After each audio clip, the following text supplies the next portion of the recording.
सोनम वांगचुक अनशन तो कर रहे हैं और हम उनके साथ हैं, लेकिन जो सरकार आपको सुनने ही नहीं वाली, फिर आप अपनी जान क्यों देंगे?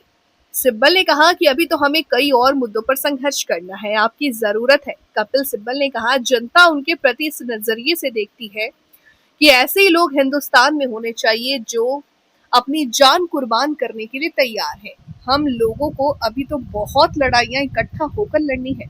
मैंने गीतांजलि जी से कहा है कि आप जाकर के कहें कि वो इसे वापस ले। पहले आपको बता दूं कि जो गीतांजलि जी हैं वो सोनम वांगचुक की पत्नी है।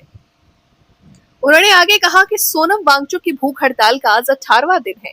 सरकार ने अभी तक कोई पहल नहीं की।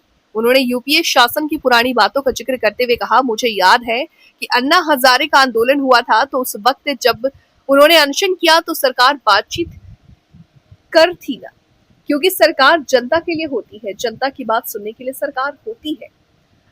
जब एक ऐसा मोड़ आ जाए कि सरकार कहे कि हम किसी को सुनेंगे ही नहीं, तो वो मोड़ आज हिंदुस्तान की राजनीति में आ चुका है।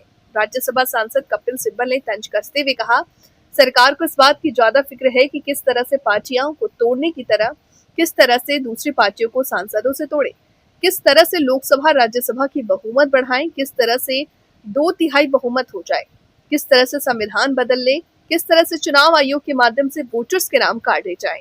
इन सारी चीजों पर सरकार का बड़ा ध्यान है। पूर्व केंद्रीय मंत्री ने यह भी कहा कि वे पेपर लीक हो रहे हैं, लेकिन सरकार को कोई फर्क नहीं पड़ता। उन्होंने कहा, युवा आज क्यों वहां जुड़े हैं, इसलिए ना कि कितने पेपर लीक हो गए और अभी तक मंत्री जी ने इस्तीफा नहीं दिया। मैं देश की जनता से बताना चाहता हूं कि धर्मेंद्र प्रधान कभी इस्तीफा नहीं देंगे और न ही सरकार इनको कहेगी कि इस्तीफा दो।